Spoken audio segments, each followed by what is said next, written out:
It's that time again. Yep. We are Team Wester. And you are the most important thing to us. Team Wester Podcast. It's all about the team. Well, welcome back to another edition of the Herr, Team Her podcast. I'm Clay Moden with Brad Gelber. Brad, happy holidays. Yeah, happy holidays, Clay. It's good to be back here with you, just you and me for a change. Yeah, it's been an exciting year so far, too. We're closing in on the end of 2022, of course. So many things to look forward to, but obviously we want to talk about the holidays this week. But we got to talk about the last game. I get a text from you at the game like, hey, we're at the game. You sound pretty good. And I'm like, oh, I didn't even know you guys were coming to the game. How was it? Yeah, it was an experience for sure. My girlfriend and I went to the game, but we just, maybe people watching think we get like fancy seats or whatever. I was right in the crowd with everyone else. So, like Saturday night, a coworker of hers said, we got a couple extra tickets. You guys want to come? And we had actually gone to Toronto for the weekend to go to like a Christmas tree lighting thing there. So we didn't get home till 10:30 at night or something. So kind of debating like, should we do it? And then we're like, well, it's free tickets to the game. Like right. we can't pass that up. So obviously the being versus Jersey, as we'll call it, was like an extra incentive. And so we did it, and they were great seats. It was, corner of the end zone, 100 level. So not far from the field, but certainly we knew the weather was going to be interesting, as it is in this time of year around here. But it started off just kind of cold and raining, like pure rain. And as the game went on, it kind of switched to sleet, and then it kind of was snow by the end. So, they always say if you don't like the weather here, just wait 5 minutes. Absolutely. So that's kind of what we experienced. But honestly, it was a win, so it made it worth it. But, there was definitely talk throughout the game. Could you feel your hands or your feet? And we had those little hand and feet warmers in our gloves and stuff. But we tried to dress for the elements, and it was nice hearing your voice over the PA system. It was fun. Great well. Game too. I mean, I was wondering, like early on there wasn't a large crowd walking in, but by kickoff, a full house. Yep. Do you remember your first ever Buffalo football game? Yeah, I actually do remember the first game I ever watched. Oddly enough, it was the Music City Miracle game in terms of my recollection. I know I watched games before that, but just in terms of when you think back like to where were you and that sort of thing. Yes. For me, I was at a viewing party at my friend's house that lived kind of behind me, walking distance. And I just remember not really knowing what was going on. That was like a big deal. So that was 99. So I was probably like 10 years old at the time. And I just remember everyone was super excited and having a great time until obviously the last play of the game there. And I just remember it got really quiet and cleared out super quickly. So yeah, everybody was very depressed at that Maybe point. not the best memory to have, but it certainly is one I think that very much so sticks out. So for me, it kind of came full circle weather-wise too. The first game I can really remember watching with my dad that like sticks out in my mind, Buffalo was playing New Jersey at the time at the stadium, and that was the one where they ripped down the goalpost. Okay. And it was a pouring rain, miserable day. And when I was at the stadium this past week, I thought, this is similar to that, but you fast forward a bunch of years, and here I am getting a chance to be the PA guy for this game. Really cool to see that come full circle. I mean, this team means so much to the area, and just to watch the fans show up on a day like that, it's so cool. It's like, this is what we do.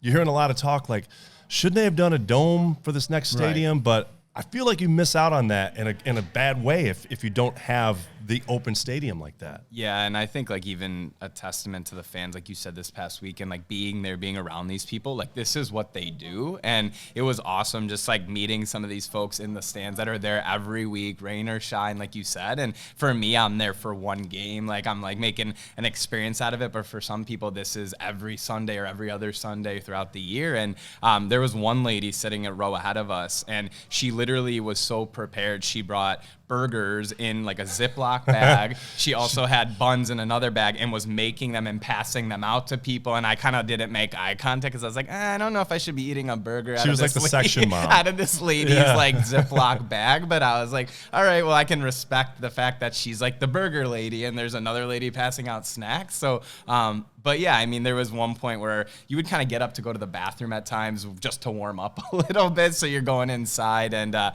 was telling you before we shot, a shout out to you, a gentleman in front of me. We were just having conversation waiting, and he, your voice came on inside, and he was like, at least we get to listen to Clay Moden. And I was going to promote the podcast, but I kind of kept to myself. But, it's cool to hear, you kind of recognition for you outside of, It's still too. surreal to be able to be there to do that. So now when I watch a game, I totally see it differently. Yep. Does that happen for you? You know, obviously for people that don't know, you've done a lot of writing behind the scenes, Buffalo football. You've been picked up in a lot of big trade magazines and everything, newspapers.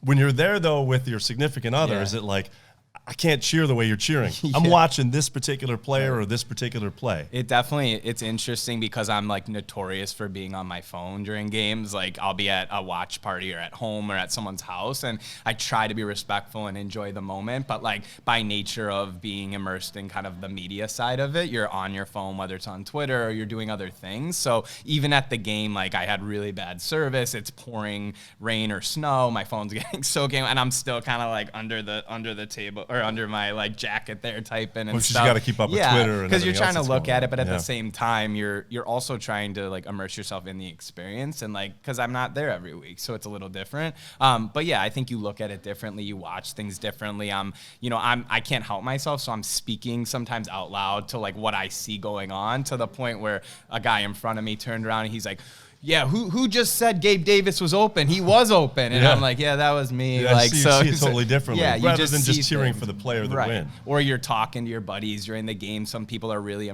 like in conversation versus watching. I'm trying to watch every play. But as we've talked about, you know, in your spot, you have a great perspective of the field as a whole. When you're down in the stands, you can see better when their team is coming towards you, but when they're on the other end of the field, there's a lot of people looking up at the scoreboard, or there's a scoreboard behind you. They're trying to get perspective differently from a video board. So it's just kind of cool to see how people take in the game, because everyone's doing something different when they're there. All right, so we're getting ready for some snow games. We're getting ready for the run to the playoffs here.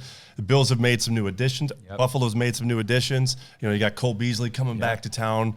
John Brown is back in the lineup. I mean, I think Buffalo is like, hey, we're going to do this. We're going to make a run. These are the additions we need to make. Yeah, and, you know, that's a really good point, and I think people have talked about it. They've said, like, well, what are they doing here? Because, like, some of these guys, John Brown hasn't played in a couple of years. All of a sudden, he's back on the practice squad, and they're using him in games. The report was that Cole Beasley was going to be signed to the practice squad, and then eventually fairly soon, it looks like, be elevated to the active roster. So, you know, I think it's just by nature of the offense is not maybe produced lately the way they'd like to have seen it. Obviously, they put up 20 points versus the Jets here, so that wasn't maybe as ideal as they'd like. And I know there was some media comments after the game that caught a lot of scrutiny about this doesn't look like a Super Bowl caliber offense, to which Josh Allen just said, like, okay.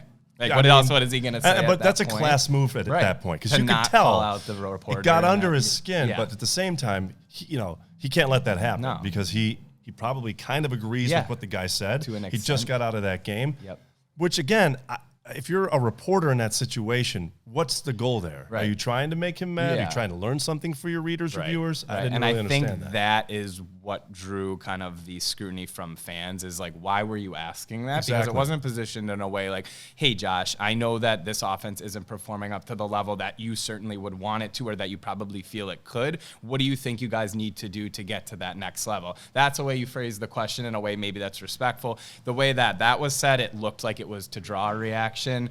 So, you know, I think that's what kind of got under people's skin, but, you know, classy move by Josh to kind of just like shake it off. In a second too, because most of us would have been, responsive in a very wrong way. And we've seen players over the years that light up a reporter, and it doesn't look good for the team or them either. And maybe fans love it because they kind of got under the skin and they said something, but I think Josh did the right thing there. But back to your original question, I just think they're at this point in the season. It's the stretch run here. They're in a good position at this point, 10-3, first in the division, first in the conference, and they're trying to solidify home field advantage. So they're bringing in receivers that can help, but also guys that Josh knows and can trust. And I think we've seen that this team is all about communication. It's about respect for one another. It's about trust. Cole's been here, John's been here, and now Josh knows I can trust these guys in big moments, even if they're not going to be the guys maybe they once were. They're still going to contribute in a way he feels good about. And I think that's all you can ask for at this point. You know, a guy like Josh Allen, who's part of, obviously, Team West Herr, Deion Dawkins,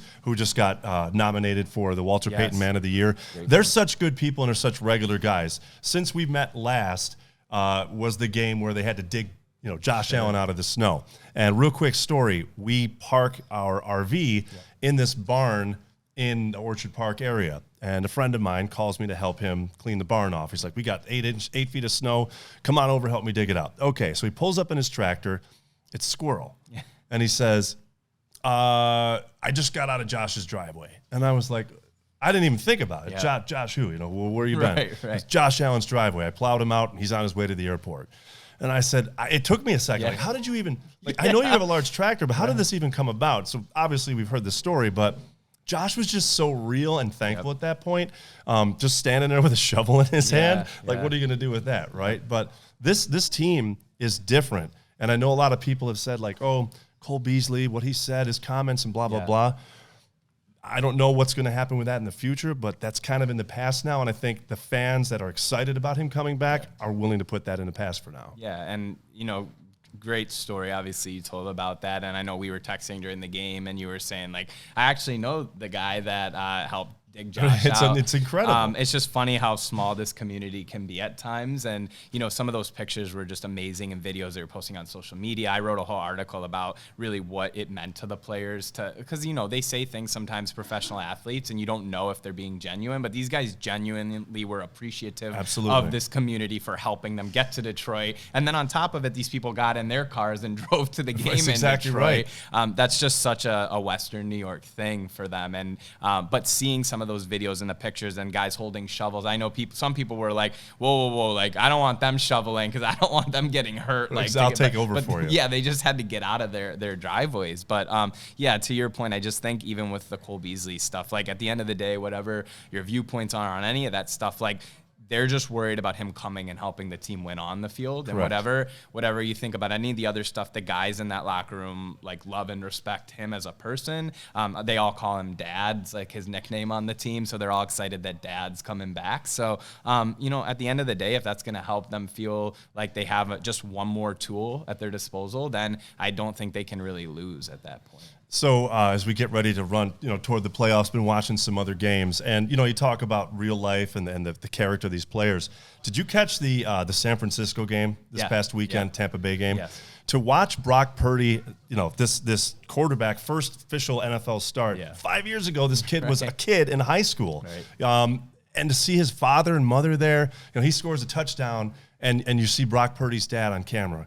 That's my baby. Like you can clearly see him say that, and it's like, oh my goodness, how can you not love a guy like that? Right. And that's where it's bigger than football, right? And you see a character guy like that, you really can root for a guy like that. Yeah, and I mean, it's just cool because sometimes you think of these stories and like, how did we get to this point? Like Trey Lance, their starting quarterback, got hurt leading into the season. All of a sudden, here comes Jimmy Garoppolo, a guy that's been around a long time that they paid a lot of money to be the backup for this exact reason. Jimmy comes in, is playing really well. The team's all rallying around him. They're winning games, going on a run themselves. Now Jimmy's done for the season. Right. Great. What do? We try to sign Baker Mayfield. Nope, he's signed by the Rams, a competitor. They don't want us to get him. All right, what are we going to do? All right, Brock Purdy comes in, and now he makes the most of his moment. And those are sometimes those like fairy tale stories. I don't know what's going to happen with their season after this. I don't know if they're going to go on a magical playoff run. But even like you said, that moment there, it took a lot of little things for that to even happen. But when it did, he was ready, and he took advantage. And to do it against Tom Brady. Yeah. And Fox is like, you know what, this game's not good enough anymore. We're going to switch broadcasts. So that was a big weekend. You talk about moments that you'll never forget. And talk a little college football here. I don't know if you caught the end of the Army-Navy game, but they go into double overtime, and here's a kicker from Honolulu who's this little guy coming in, and my wife was like, well, a little bit of pressure here. I said, the entire United States Army is watching you, serving now, active, retired, whatever, family members, and he kicks it through. Right. Like, I love that part about sports. I love that part about football. Yeah, and I think that's why so many people connect to sports, whether you're an avid fan that knows every stat and every player, or you just kind of casually watch. I think we can all kind of feel for these guys as human beings and get caught up in the moment like that. But, I think it's really interesting, too. You mentioned kind of Fox flexing out of that game. And then we find out, like, last week, all of a sudden, this Miami-Buffalo game's getting flexed into, like, a prime window on Saturday night. Very exciting, here. yes. And, we talked to death about that game in Miami and the last one when it was 100 degrees and all the hydration stories. And we had Dawson Knox on the podcast, and he was telling us all about it too. And we were all joking back then. I think Dawson made the comment too, like, man, I hope it's going to be a snow game when they come to town. And lo and behold, we're, a few days out now, and they're talking about maybe not quite as much as the last winter storm, but maybe like 6-7 inches, which is much more manageable to get to the game, but still have the snow impact the play. And you on the know field. that the NFL and the broadcast team want the snow. Oh, yeah. You got the red jerseys are going to do the color rush. To see the snow in Buffalo, it's what people expect to see. Yep. The storyline of Miami coming here, the storyline of Tua again facing the Bills. Yep. I mean, honestly, this could be one of the most watched NFL games of the year. Yeah, and I mean, and like we talked about, they've kind of gone back and forth on division leaders, and Buffalo at this point has about a 2-game lead, 10-3, 8-5. Obviously, right now Miami holds the tiebreaker. So if Buffalo can win this game, all of a sudden it's 1-1 head-to-head, and then the conference record is in Buffalo's favor, and they, if they win this week, they actually clinch a playoff berth, so they'll be in the playoffs. But if they win this week on top of it, they're pretty much sealing out the division too, because then they're 3 games up on Miami, and there's only 3 weeks left. So a lot would have to go right for Miami at that point to win the division. So this is just a huge game inside out, and I think fans are going to show up, and they're going to be excited for this. So let's skip ahead a week. You've got Christmas Eve, a 12:30 start. Are you excited for that? I mean, that's an out-of-town game, so it's not going to be here in Buffalo. But Christmas Eve football for Buffalo fans, I mean, that's a gift right there. Yeah, and I think, you look at the schedule, right, and you're like, okay, well, we got 4 games left. Who do we have? Miami and Cincinnati are the teams that are going to give you a run for your money a little bit, more challenging games perhaps. And then you got the Patriots, who are another division. They won last night on Monday Night Football, so maybe not as high of a quality of opponent, but still could certainly win that game. And then you got that Chicago game, which is probably, out of all the opponents, they've already been eliminated from the playoffs. They're the team no one's really worried about, but it's a Christmas Eve game, like you said, and I think teams have a way. It's any given week, as we've seen in the NFL. So I think it's just fun anytime you can get a game on a holiday like that, even if the opponent isn't as big as a Kansas City game or something like that. So let's talk about the tradition of that night then. So for our family, if that game was on in the evening, good chance we're not watching it. I know it's Christmas Eve for us is like Christmas Day, obviously very special, but Christmas Eve, it's that magical hours from like 6 to midnight. There's no way we're letting football, at least my parents would be like, that's never happening in our house, even if it is Buffalo. But I think you watch that game and then you go celebrate with the rest of your family. Christmas is so special, obviously. We've got 3 kids, a 6, a 4, and a 2-year-old, and who all love football, by the way. My oldest son wants a Justin Jefferson jersey. There you go. Which I don't know about that one. We'll see what Santa has to say. But it's such a special time for us. Do you have a favorite moment from your past, at Christmas at all, holidays? Yeah, I think for me, it's honestly just the fact you get to be around family. I think we're all so busy as you get older, and it's just like, even when you're younger, it's like everyone, this time of year is a busy time, and we all have stuff going on. For my family, it's always been really centered around just spending time together, whether it was, and we didn't really have a whole list of traditions the way some people do. Like, I'm fortunate now, my girlfriend's family has a lot of traditions, so you kind of inject yourself into your significant other's traditions, and I know for Christmas Eve, we'll be spending it at her sister's house, and then there's some fun traditions that go along with that. But for us, it was always just like a lot of board games, a lot of sitting around at home, being warm, watching movies. Like, that's the stuff like I'll always look back on and remember, and I hope one day to bring along to my family, just because that's the stuff that resonated with me. But nothing super crazy in terms of tradition-wise, but I'd love to hear if we're you building guys on have the any. traditions now. And I've got a good story about my past as a kid, but now our tradition with our sons is Christmas Eve is when we measure on we put the ruler on the wall, and that's every year at Christmas Eve, like, okay, how big have you guys gotten in a year? And it's really interesting to see the leap. It's something that I look forward to every year, but I remember one of my favorite Christmases is my brother left for the Marine Corps, which is why the military is so huge for me. Shout out to all the veterans and families, because I understand the sacrifice. But I'll never forget, my brother left for the Marine Corps, and he came home, and Christmas Eve Mass was always a big deal for us. And when my brother left, like most teenagers at that time, 18 years old, even though he is my oldest brother and I have a ton of respect for him, bit of a punk, Yeah. right? So he comes home from Paris Island for the first time that we get to see him, and it's Christmas Eve, and we go to Christmas Mass. And there's my brother, a United States Marine, dressed in his dress blues at church with us. And I was proud, but looking back now, I see, and now having kids, the pride that my parents had for that. Yeah. I mean, if that doesn't say what Christmas is all about and what family really is, I mean, it's an emotional thing. Yeah. But I really hope that a lot of people get to experience family like that. Not necessarily if your family's not in the military, I understand. Right.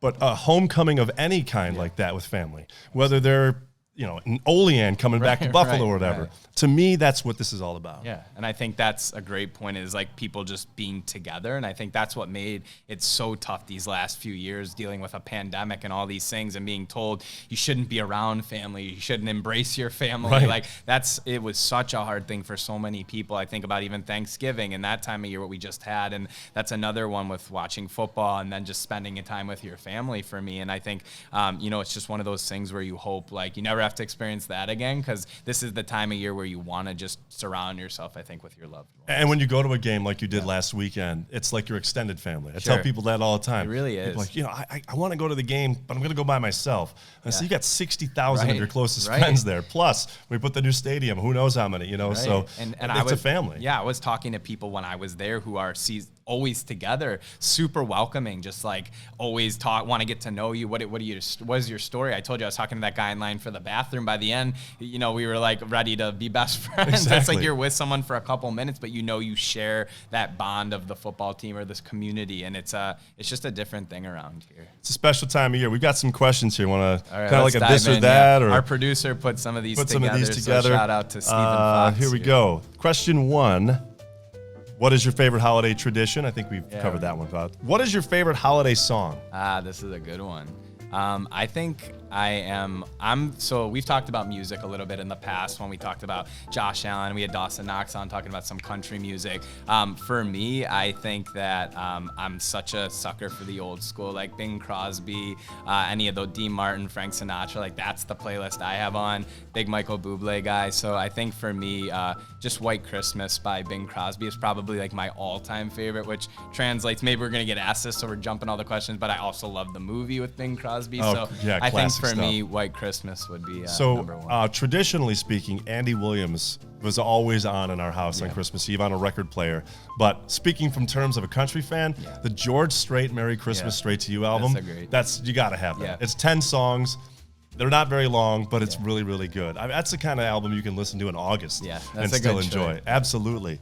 What is a holiday song you cannot stand? Oh, man. You go first. I hate to say this, but our kids are huge Justin Bieber fans. Okay. The song "Mistletoe." Yeah. Every time, Dad, put it on Mistletoe. Dad, Justin Bieber "Mistletoe." Yep. Maybe it's just because I've heard it 1,000 times already this year. For me, that's one I could do without for a while. Do with that. Yeah, I don't. It's a hard one to think off the top because there's certain songs you're just like skip.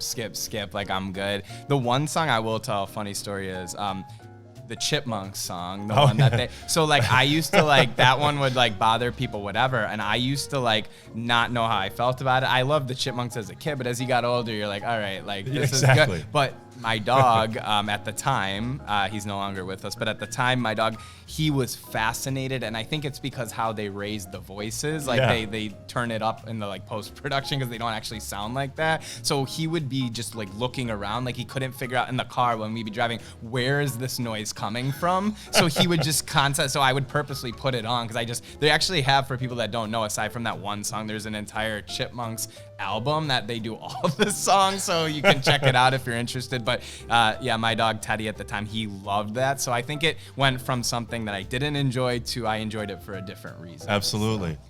Favorite holiday food? So I'm honestly a big, we've talked about with Sup Chef, like I'm a big protein guy. So I think for me, like prime rib on, we do like Christmas good Eve. Choice. That would be like my number one thing, just cause like, you're not always spending the big bucks on the finest cut of meat throughout the year. So when you have a nice holiday around family, I think that's something I look for. The Christmas cutouts, the anise cookies, and I could eat those all day long. Really? I know people have them. strong opinions on anise as a flavor. You either like, because it's like that black licorice. It's like a licorice flavor. So you either love it or you hate it. Yeah, I'm all in. All right. All in on those. Your favorite gift you received as a child? this is a good one. That's gonna be a tough one. For me, it was Nintendo. Yeah. The first edition of Nintendo that came out. We played that thing. We played it. So now that I know the tactics of parents. We played it so much. My mother was like, "Guys, it's gonna burn. Yep. You're literally gonna burn Yeah, your Nintendo." And it's like, okay, I understand now why she said that, because Yep. we were on it for hours. So the OG Nintendo, we got the Legends of Zelda with it, and I think Duck Hunt came with that game. I think that's a good, sparked a memory for me. One year we got on Christmas Eve PlayStation 2, back when that was like the thing to get, super impossible to acquire, and my parents had it there, and I remember they got me Madden with it, which again ties back to football. But Yes. I just remember we were leaving on a trip the next morning. We were going away. We used to go on like trips around Christmas time because it was like that week off from school or whatever. And I remember they're like, "Don't stay up too late playing this. We got to get up at like 5 a.m." And I just remember I don't think I slept at all no that way. night, because I was just, back then, that technology, you were just like, am I watching real football? And then you look now compared to where we are, and it's like virtual 3D stuff. I think and the it's original nothing Nintendo close. at Tecmo Bowl, Yep, maybe yep. something like that. Yeah, the graphics have come a long way. The worst gift you ever received? I think for me, it would probably be clothes. And I think it's centered around like a sweater or something, because I just remember as a kid, you always got clothes that your parents really liked or your grandparents really liked that you probably didn't like. And as you've gotten older, I always tell people, please, for the love of whatever you believe in, like just give me a gift card, because like I will pick out something I like. It's actually a good idea. I feel so bad when people spend their hard-earned money on me and I'm like, I don't like this or whatever. And it's like, I had this whole conversation for a Secret Santa I'm doing. It's like, well, gift cards are lame. Like, that shows no thought. Like, I'm not getting you a gift card. I'm like, but I want a gift card, because then I'll just buy something I know I'll use. It's and practical. to me, there's nothing better than a gift you know you'll use, rather than it sit in a closet or on a shelf. Someone once gave me one of those, you mentioned hand warmers before. It was a pocket hand warmer. You light this piece of charcoal on the inside, and it literally burned like my hip and my hand. So the thought was there, but probably not one of the best practical gifts. Yeah. How about a little this or that? All right. This or that. Lost or Last Christmas by Wham, or All I Want for Christmas by Mariah Carey? Definitely All I Want for Christmas. I'm going with the Wham one. Yeah. Now, there's this Last Christmas Wham challenge thing. Have you heard of this? No, but Where if you play it and someone hears it, they're out of the contest. okay, no, I didn't hear So they try to avoid it all season. That's actually one of, we were listening to Christmas. I know this or that. We're supposed to be going fast, but my girlfriend loves Last Christmas. So when she puts it on, I'm like, next. So that's a good, now I can go back to that other question about Last Christmas Taylor Swift edition? Probably. That's probably the go-to there. This or that, holiday music, after Halloween or after Thanksgiving? Oh, in our house, it has to be after Thanksgiving. Absolutely. Yeah, absolutely. I mean, I understand the idea, the because excitement. we're in marketing and we're in retail, but you gotta wait till after Thanksgiving. And there's times I've been tempted, like I'll be like, all right, we're getting kind of close. It's cold out. If it snows, like you're like, all right. But like this year, I remember it was Thanksgiving, and I literally, we had been out family stuff all day, and I just remember being woken up at 8 a.m. and I'm like, what? And it's like, got to put up the tree. Time to get going. It's like, all right, I guess we're all in. Yeah, and not to belabor a point too, but like, there's Veterans Day in there too. People forget that. Like, let's not forget there's some major holidays there. This or that, National Lampoon's Vacation or A Christmas Story? Oh, not close for me. Definitely A Christmas Vacation. Yeah, absolutely. I do like A Christmas Story, but maybe it's just we see it too much. Yeah. Because how can you turn down Chevy Chase? That's one of my top Christmas movies, no doubt. Real tree or fake? We went fake. The real ones, it's hard to beat, but there's just the pine needle cleanup and going out and getting it. And they're honestly, if we talk about like prices and stuff, like real trees have gotten really expensive. They sure have, too. absolutely. So what we did this year, we have an artificial in the house because it's just easier. You can put it up whenever, take it down whenever. But we also this year decided to buy 3 potted evergreens for the kids, so they can decorate their own. And in the spring we'll plant them. Awesome. So that way, eventually, when they're 20 something like that, they can have their own tree. That's if super, they choose to cut that down. Love so that builds a little tradition. Lastly, host holidays at home or go to someone else's place? Yeah, well, right now we could only fit maybe 10 people in our home, 7 people in our home. We don't have the biggest home, so yeah, we're definitely going to other people's, and I like it too because you can hang around as long as you want, and then when you're ready to go, it's like, all right, well, see you next year. Yeah, I'm the same, but I learned a rule that I guess we all should know this one, that if you show up at someone's house and they cook, you can't expect them to clean too. Yeah. Right? So you got to at least try to help out with the dishes. And it depends where you're going and if it's a grandma that's really stubborn or a mom, but some people won't let you, but you definitely have to offer. Yeah, at least offer. You know, try to say, okay, can I help you, or can I, do some of the dishes or whatever. Right. Yeah. Yeah. And typically they're gonna say no. Yeah. No, and I agree on that too. But I think like we said, it's great being around family. I love my family. I love my girlfriend's family, but at a point you're just ready to kind of get some sleep and get recharged, especially like you said, there's so much going on this time of year, and let's not forget a week later you got New Year's and people have traditions around that, right, and parties exactly. and things. So, and people still work in between in that time, unless you're one of those people that's lucky to get that week off in between. But it's a busy time of year, so people definitely try to fit in their traditions, family time, but still find some downtime for themselves. Looks like we have a taste test that we're gonna be doing here today. All right. I mean, now this show has just become about eating, so I'm excited. Rating on a scale of 1 to 10. All right. Classic. First All right. Classic candy canes. Ooh, the minis. Yes. Which actually I prefer the minis because the big ones break anyway. All right. I know that is true. I know whenever you decorate with candy canes, it makes an enormous mess at least. Scale 1 to 10. All right. So you're going for the whole thing at 1. That's an 8. Solid 8. I would say so too. I'm a big peppermint person in general, so throughout the year, if I'm eating peppermint, so I'll go with an 8 as well. Classic. Okay, I'm gonna put this right back on the plate. Which I yell at my kids like, those things are so sticky.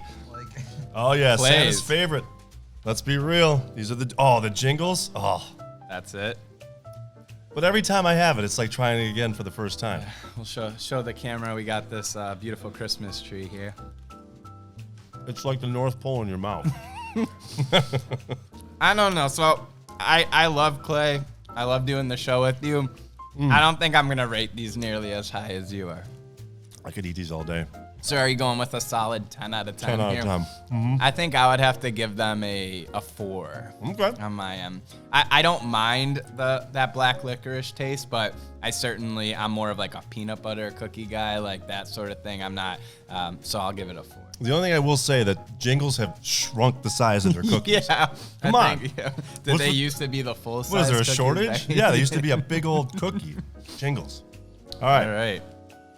Next up, Free dinner crackers and cheese, because dinner isn't ready yet. Crackers and cheese. when you're getting really hungry and they put out the appetizers Yes. there, and you find that you eat so many you're not as hungry for dinner. Oh, yeah. All right. Can't go wrong. Especially with the pepperoni. The only thing I would change up is a Ritz cracker on here. But classic. I think for me, it's the pepperoni because it's a surprise. So if you're watching, our producer team here kind of hid the pepperoni under the cheese. So you bite in and you might not expect it, but I'm going to give that, I'm going to say, I don't want to be too lenient because then if we get to something, I'm going to give it a 7 because Yeah. I like it, but I'm an 8. All right. Pepperoni and cheese. Clay's the easy rating. These are right now. standards. You can't go against the classics. All right. How do you say that? Ferrero Rocher. Ferrero Rocher. For when you're feeling fancy. Okay. Right. Are these like the Truffle. the thing. chocolate-filled the cherries? Can we get a clarification from the producer what is actually inside of these? Fancy use, but not cherries. All right. Great. This is good. Yeah. I'm going to give this one a higher rating, I think.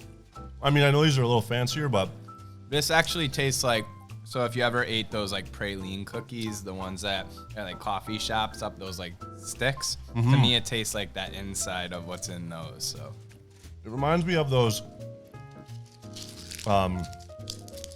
like fundraiser, crisp chocolate bars, Yep. but on a fancier yeah, scale. I know what you're talking Yeah, about. could eat those all day long. I think I'd That's a give 9 that out of 10 a for me. 9. Yeah, I'm with you on a 9.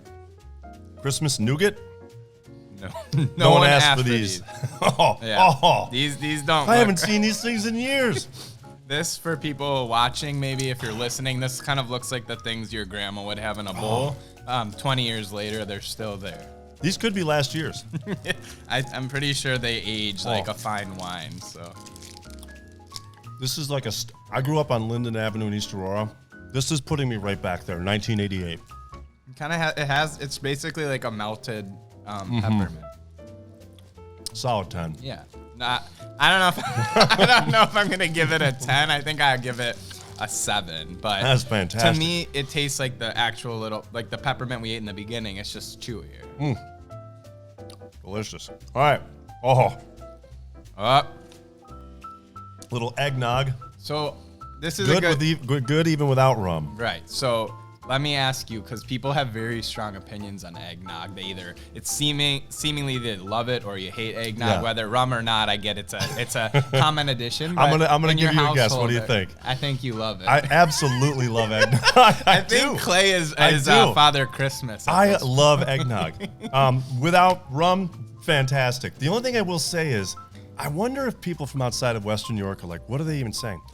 Because we don't hear it, but I've been told it sounds like eggnog when we say it. You know what I mean? I can like, see hey, it. you have any eggnog? Yeah. But I don't care how you say it. It's delicious. I think one of my favorite scenes from any movie is what we were just talking about, Christmas Vacation, when they're drinking the eggnog and Chevy Chase and his large cousin there are drinking it in the home and the moose glasses. I there. love that. And he says, can I fill you up any more eggnog, take you out to nowhere, leave you for dead? And like, so that's one of my favorite Christmas lines. Cousin there. Eddie. So yep, Cousin Oh. Eddie. That's a solid 10 out of 10 for me.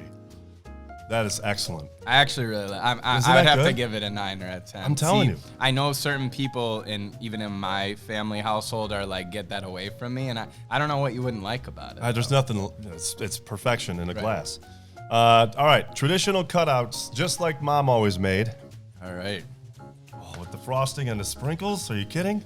All right, so we got 2 varieties here. We got a star and we got a Christmas tree. So I'll let you pick. I'm going I'll let you with the pick. tree. All right, because we switched from the minis before, so here's a beautiful shot of it for people watching. I feel bad because they're not great.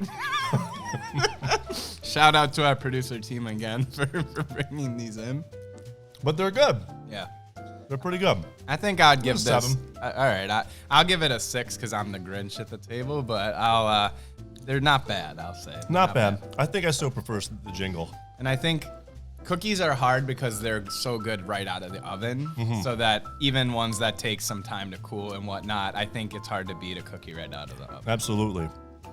Hey, thank you to the crew for bringing these in today. We might go into shock here, our system. Well, it's a lot of sugar. Sugar, but I think it was worth it. Well, happy holidays. Yeah. I just want to say that, this has been a great year. 2022 has been awesome. It's awesome. You think about the things that West Herr has done this year, not only, adding more stores and obviously with the team West Herr, but to be able to bring Blake Shelton in and to be able to do all the things they do throughout the year charitably, if that's a word. Another solid year. Yeah. So thank you. Thank Matt, Scott, everybody involved. It's a real pleasure to be able to work for a team like this. Yeah. And it's great to be a part of this podcast as well. Absolutely. And I think, we talk a lot about Team West Herr as a whole and what that means to different people. And, when I explain what Team West Herr is, we've talked about it multiple times on this podcast. It's so much more than just, our professional football players that we're, lucky to have relationships with, but it's the customers, it's the employees, it's you, it's me, it's everyone here that's watching this, listening. We're all part of Team West Herr and West Herr New York, as our slogan says here. But it really is we're fortunate to be part of a company that gives back the way that West Herr does, and Scott, from his heart gives back. And Friday night we were part of, depending on when you're watching this, like last Friday, a couple Fridays ago, the Christmas tree lighting that was for Roswell. They do the tree tree of hope. And it's such a powerful event to be a part of, to see all those touched by cancer, because we've all in some way, shape, or form, unfortunately, probably been touched by that disease. And seeing, people in remission, or people fighting currently, or have loved ones they've lost to this to cancer, but to be there and see Scott up on the stage and talk about it and be part of a survivor lighting the tree this year, those are the moments I think that really sit with you, and you realize what an impact an organization like West Herr can have on a local community. And Absolutely. I feel so lucky to work for West Herr, and I always say I'm proud, and it's not just something I say. I mean it. Same. I mean, I obviously professionally speaking, but also from a guy who's been a customer for a long time, continuing to be. It's more than just buying cars or selling cars. It's really about the relationship with the community. Absolutely. And anybody could sell you a car, but not everybody can do what West Herr has been able to do in terms of embracing that. So thank you. Yeah, and I think too, just for the people watching maybe or listening, this is a new podcast, and I'm just really thankful to everyone who's invited us into their homes or their cars or wherever they're listening or watching, because there's a lot of options out there, and I feel fortunate that we're able to get together and do this as regularly as we do, and I'm excited for 2023, what that has in store. We're going to keep going here, and also excited for the rest of Buffalo season here to see what happens with this football team. Going to be a lot of fun. Well, happy holidays. You too. We'll catch you back here next time. For Brad Gelber, I'm Clay Moden. We'll see you for the next edition of the West Herr Team West Herr podcast.